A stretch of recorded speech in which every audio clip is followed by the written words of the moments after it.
దేవునికి స్తోత్రం. ప్రియమైన వారలారా, రక్షకుడును ప్రభు అయిన యేసుక్రీస్తు వారి నామంలో మీకు శుభములు వందనాలు తెలియజేస్తూ ఉన్నాం. దేవుడు మిమ్మలను, మీ బిడ్డలను, మీ కుటుంబములను దీవించి ఆశీర్వదించునుగాక. ఆమెన్. God bless you. దేవునికి స్తోత్రం. హల్లెలూయా. ప్రియమైన దేవుని బిడ్డలారా, మన కుటుంబాలు మనము క్షేమస్థితిలో ఉండాలంటే, ఆశీర్వాదకరంగా మనం మార్చబడాలంటే, క్షేమాన్ని మనం పొందుకొని నిశ్చింతగా మనము జీవించగలగాలి అంటే మనము ఏం చేయాలి?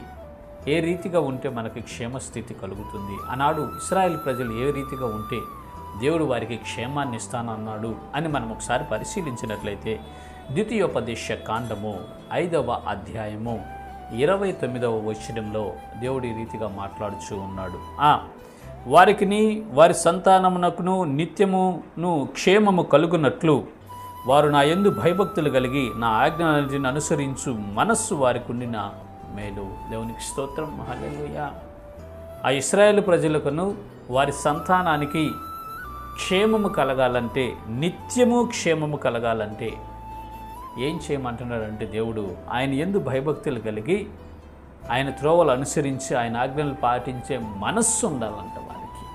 ప్రియమైన దేవుని బిడ్డలారా, వాక్యం వింటున్నటువంటి ప్రజలారా, మనకు మన సంతానానికి నిత్యము క్షేమము కలగాలంటే, నిత్యము మనము క్షేమస్థితిలో ఉండాలి అంటే దేవుని యందు భయభక్తులు కలిగి ఆయన ఆజ్ఞలను పాటించే మనస్సులు మనకు ఉండాలండి.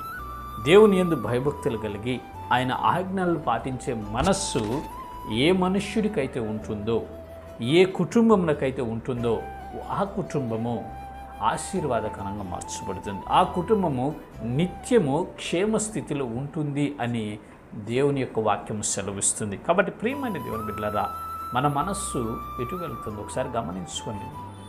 అన్నిటికంటే ప్రమాదకరమైంది మన మనస్సు. చాలా ప్రమాదం అండి, చాలా డేంజర్ ఈ మనస్సు. రకరకాల దురాలోచనలతో నింపబడి ఉంటుంది మనస్సు. రకరకాల యోచనల చేత నింపబడి ఉంటుంది మనస్సు. ఈ మనస్సును అదుపు చేసుకోవటం చాలా కష్టం అండి. ఈ మనసు యొక్క ఇష్టము చొప్పున, దీని కోరికల చొప్పున మనము నడుచుకోనకూడదు.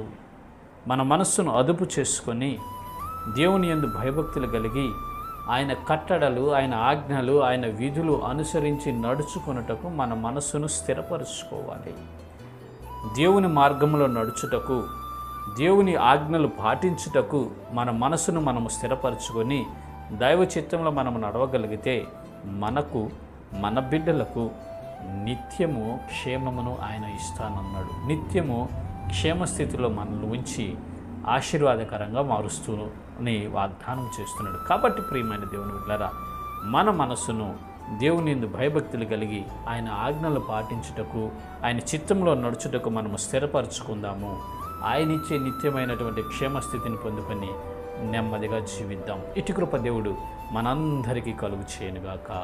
ఆమెన్. దేవునికి స్తోత్రం. హల్లెలూయా.